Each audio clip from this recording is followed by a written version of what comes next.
Welcome into another edition of the Hang Time Podcast. I'm your host, Sekou Smith. Here in Atlanta, we are grinding our way through what should be and could be a very short NBA offseason. And in that time, we've had a chance to kind of lean back into the game, study the history of the game, and we're doing it with the aid of some authors, coaches, guys who have been at the forefront of the NBA game we're watching now. And today, one of those very people I'm talking about is joining us here, Paul Westhead, legendary coach who's got a fantastic book, The Speed Game, His Fast Times in Basketball, which couldn't be any more appropriate for a guy who really has inspired some of the basketball we see today and did it way before his time. Coach, thanks for joining us first and foremost. I know it's early out there on the West Coast. How have you been, and what's your view on the game of basketball today as we know it, just watching at every level how the game is transformed over the years? Well, thanks for having me. It was my pleasure to get up at 6 a.m. to be on this show with you.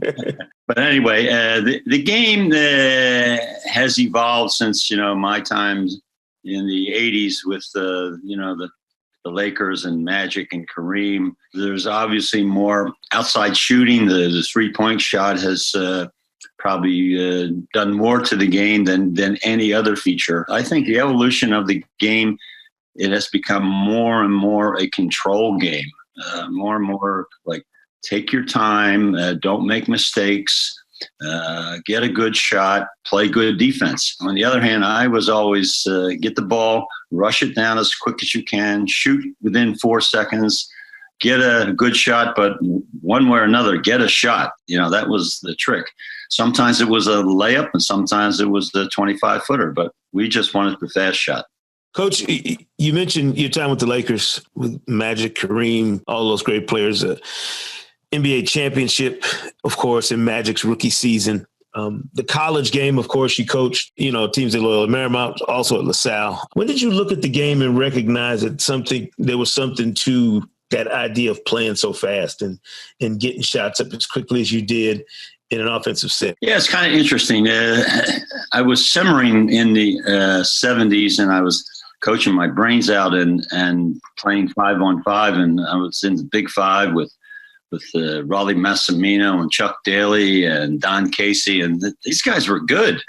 And sometimes I won that chess game 5 against 5, and sometimes I lost. So I said, let me come up with something that I could get an offensive scheme and play 5-on-3, 5-on-2. I mean, it just made a lot more sense. So a couple things happened to me. One, in the 70s, I went to San Juan, Puerto Rico, and coached in the summers during the 70s. And the Puerto Rican players love to play fast. I mean, it's the way they go. So I met them and they met me, and we got along very well. And then the other thing, during the 70s, I met a coach named Sonny Allen, who was a fast break coach at Old Dominion University, and showed me his scheme. And he said, Coach, you're going to have to be a little crazy to do this. And I said, well, I qualify. So with those two things, I started the speed game and never looked back. I'm sure when you started out as well, coaching establishment must have been some guys up in arms watching your teams play and thinking you were crazy. How much resistance was there to this style? The coaches would talk about it. They would say, this is really crazy. The great coach, Alex Hannum of the NBA, saw my style and called it crap-a-doodle. So, there were a lot of disbelievers. And the real problem, though, is not so what coaches around you are saying, it's what your own team is saying. To run this fast break, and if you get 100 possessions and you're going to run the ball 100 times, not 20 times or 30 times, a selective fast break. If you're going to really fast break, you have to have your players to buy in. And I had a number of teams that they said they wanted the fast break, but they didn't. And bottom line is, I got fired. I had 20 coaching jobs and I got fired in 14 of them. But when you get players that want to buy in, then you almost can't lose. So it's a all or nothing scheme. And Sometimes coaches don't like it, but you have to try and get your players to like it. That's the most important part. Was there a part of playing that way too that resonated with the certain players that were coming up in that generation? I would imagine that there were guys who had been playing like that, pick up ball maybe, and they had it in their mind, but hadn't seen it in a structured way like you had it. Yeah, it is interesting. You would get a new team and tell them, they probably knew from your reputation, but you would say first day, hey, we're gonna be a fast break team. And they'd all nod, raise their hand, say, yeah, way to go. We finally found a coach who knows what the heck he's doing. Right. And then after about 5 days, if you ask the same question, you wouldn't get 12 hands raised. You might get 1 or 2. And then about 10 days later, there'd be a meeting, players only meeting. And they say, what are we going to do with this crazy stuff? Because, see, you can say you play street ball and you like to run, but do you want to run 100 straight times? See, that's the rub. There's the rub, as Hamlet would say, right. That makes cowards of us all. They just don't want to do it. But you'll get players who will say, hey, I'm in. Then you have a real team. The comprehension of how much work it took, the conditioning you had to be in, the training you had to go through to play this way. Do you think that's what really took people aback, players, everybody? I mean, just understand it. Like you mentioned, your own team is going to realize, if we're going to play like this, we got to prepare to play like this. Right. Players will get after it in practice. I had a barometer. It would take about 5 games into the season for me to know what was going to happen. And the happen was, were they buying in and were they going to commit? So if you play 5 games and you're 1-4 and you're in the NBA, you're in trouble. Right.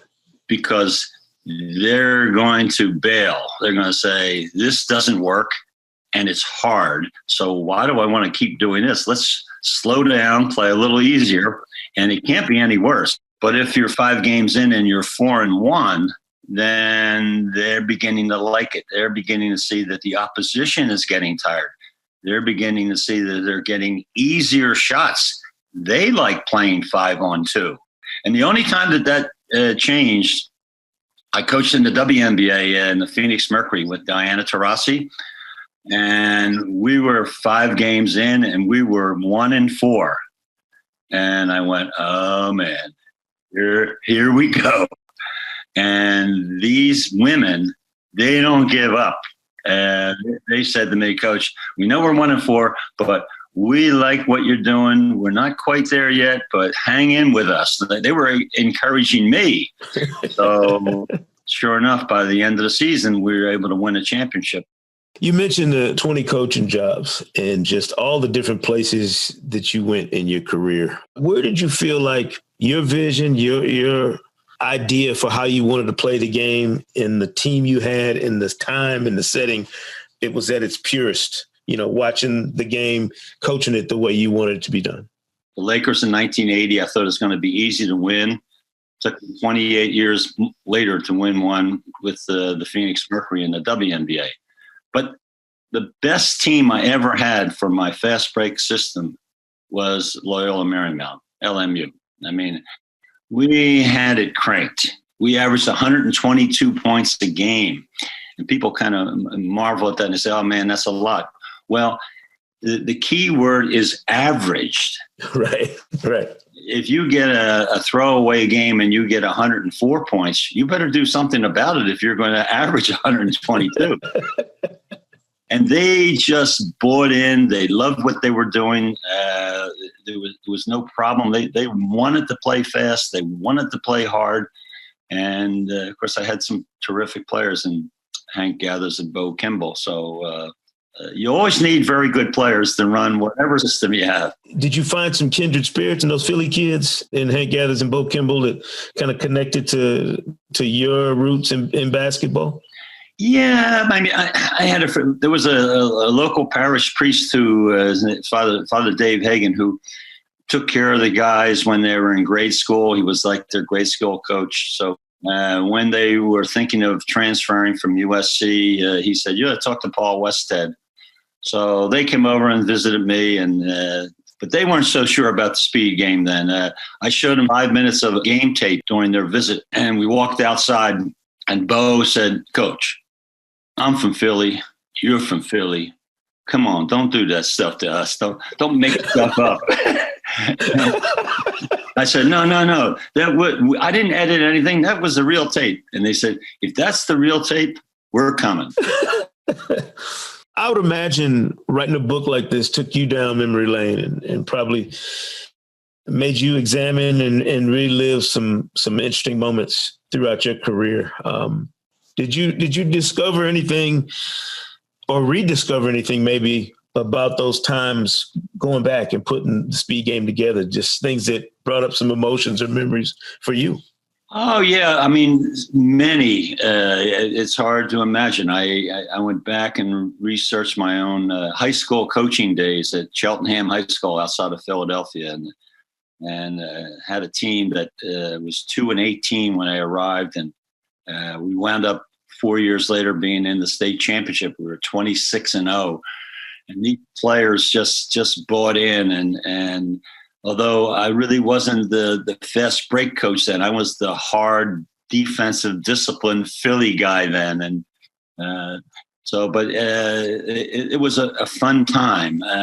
So that was good to relive. I relived things like my Denver Nugget time, getting Dikembe Mutombo as a rookie, and wondering, what am I going to do with my fast break here with Dikembe? Dikembe, then and now, he couldn't make a shot outside 6 feet. And I said, my gosh, what are we going to do? So I changed my break and had him run to the basket like he was a wingman. And he loved it, and he beat the defense down all the time. He averaged 19 points a game his rookie year. I don't think he ever averaged double figures ever again. So Dikembe and I meshed together. He was meant for me, and I was meant for him. And to this day, we're still good friends. So that memory came back in writing the book. Yeah, that's awesome. Hall of Famer, Dikembe Mutombo. What an unbelievable transformation for a guy's career. You mentioned Diana Taurasi. I mean, Magic, Kareem, obviously. Do you sit back sometimes and chuckle to yourself at some of the players you've had a chance to coach and interact with over all these years? I mean, there are not many coaches who can say that they've coached on, at that level, that many generations, and that type of player. I mean, we're talking about a bunch of Hall of Famers. Yeah, it is interesting, especially with my basketball career. I played at St. Joseph's University under Dr. Jack Ramsey, and my stellar career was my grade point average was higher than my points per game average. So it's a good thing I was a good student, man. Looking back, even in that first year with the Lakers, the year before I was a college coach at LaSalle, doing just okay.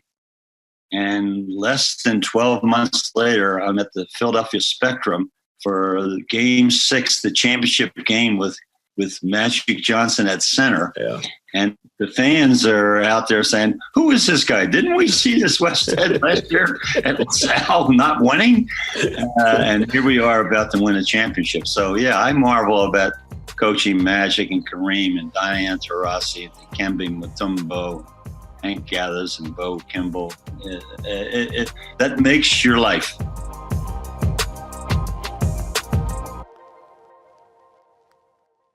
I know you live in the LA area. I'd be remiss if I didn't ask you, even in these pandemic times when folks aren't really out and about, it must be interesting being at the epicenter of the basketball world right now with the Lakers winning their 17th championship. The last, 10 months even, Kobe Bryant passing, all the things that have gone on in basketball in LA. What's the vibe out there just about where the Lakers are right now and what it means to the city to have them being champions again?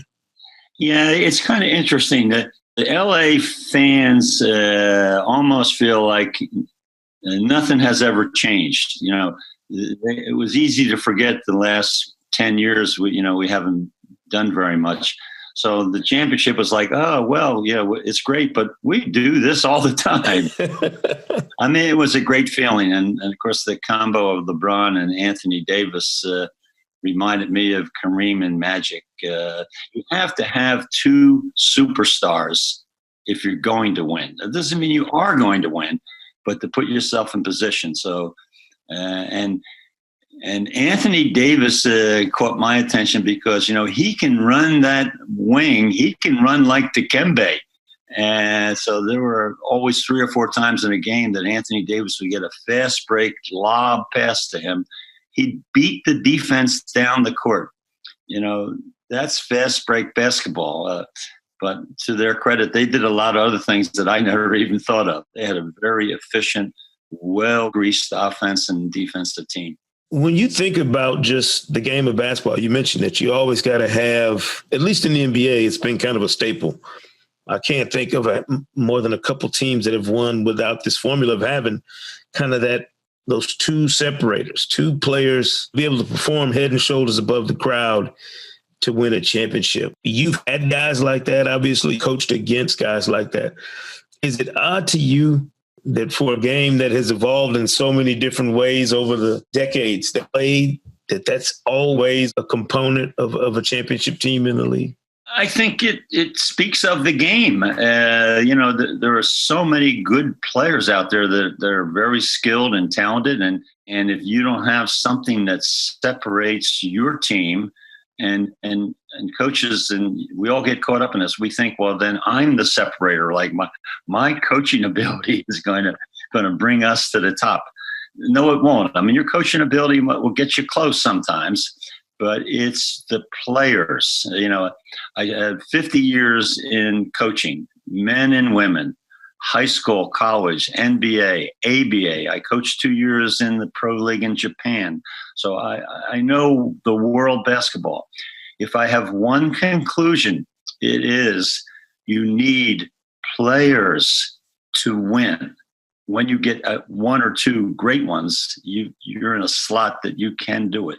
You mentioned that global experience, and for years we heard late NBA Commissioner David Stern talking about wanting the game to expand, wanting the NBA game to be a global game.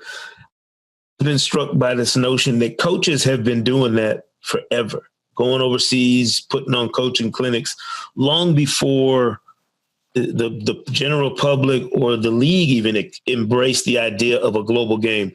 What was it about coaches that made you guys decide en masse to spread the word about basketball all those years ago, to start that movement? We thought back in the 70s that, we were the best in the world. And we almost had a responsibility to spread the word. I know in 75, I went to Brazil for a month and taught basketball. And it was like coaches going around the world to help, almost like now we have doctors going around and helping the world. Well, coaches did that. But, even that has evolved a little bit. In the 2010 era, the Europeans almost like turned us down. Like they said, we're not so sure you people know what you're doing. So, right. Just leave us alone. We're doing fine over here. Right. So it kind of fluctuated back and forth. But the dominance now of the Lakers and with LeBron James leading the pack, I think we've established ourselves once again as a global power. Yeah, it's interesting, too, when you look at where the game's headed. I mean, LeBron obviously has been one of the greatest players of all time and has led a generation of players in the league. But he's 17 years in, and if you look around the 25 and under crowd, you got Giannis Antetokounmpo, Luka Doncic, even guys like Jamal Murray, who's from Canada. You got all these international players who have now asserted themselves in the league. Do you look at that as kind of the result of that movement years ago to go around the world spreading this game, and you got players from other continents and other sides of the world that have come and become impact players in the NBA? Oh, I have no doubt it was the seeds that David Stern planted in the 80s, and it's just coming back. And of course, NBA has camps and schools and academies all around the world now. You get what you sow. I mean, so the NBA in particular has done a great job in spreading world basketball. I did a clinic 25 years ago with UB Brown and Jack Ramsey in Moscow, Russia, in front of 500 Russian coaches. And I had 2 days, 2 sessions. I had a defensive session that I showed my crazy defense that you front and deny everybody. And UB Brown was watching with Ramsey, and he said, Jack, you got to talk to your boy. He's killing us out there. I mean, this is the worst I've ever seen. So Ramsey came to me and said, hey, can you tone things down a little bit? The world is watching us. So the next day I did my fast break, and I'm going through the fast break, and Yubi's watching. He's waiting to see what's going on here. And we took a shot, and I had 3 guys, which I always did, go and rebound the shot. And he jumped up, ran out in the court, and he said, triangle rebounding. My gosh, triangle rebounding. This is terrific. Hell, I didn't even know I was doing triangle rebounding. UB bought my offense. He said, I agree. Way to go. But he did not like my defense. That's great, Coach. So many stories, so many great things to, memories in the book, The Speed Game, a fantastic trip down memory lane, but also kind of a great, view into what was going on in specific throughout your time in basketball. I appreciate the words, and appreciate your time. Do you any advice for young coaches trying to get into the business and get into the coaching game? My advice is, if you're thinking of doing something different, if you think you have a little niche, whether it's offense or defense or wherever your little thing is, perfect it and stick with it. Don't be discouraged if you have this defensive scheme and you're 10 games in and it doesn't look like it's exactly what you want. Don't abandon it. Improve it, make it better, tweak it, change it a little bit. I will say, if you want to be a fast break coach, there's a couple things you should have in mind. You should have a long-term contract before you decide to do that. Right. Because you could get fired real fast. Because here's the problem with fast break basketball. If it doesn't work, it really looks bad. I mean, like coaches are always trying to cover for themselves. They're always trying to say, well, we lost by 5, but my team looked okay. That's consolation. Well, if you run fast break and it doesn't work, you're going to lose by 20 and you're going to look bad. Great words, great advice. Paul Westhead, champion, coach, NBA, WNBA, done it all over the globe. I appreciate your time. I appreciate the book. And the book's available on Amazon.com. So if you're a coach, read it before you decide to fast break. You might change your mind. Great stuff. You can get the book on Amazon, certainly. The Speed Game. Paul Westhead, thank you so much for your time, sir. Thank you. My pleasure. All right. Paul Westhead there joining us on the Hang Time Podcast. Another one of these great books we've been talking about all season long, all year long, really. The Speed Game. Check it out. Check it out on Amazon and get yourself a copy.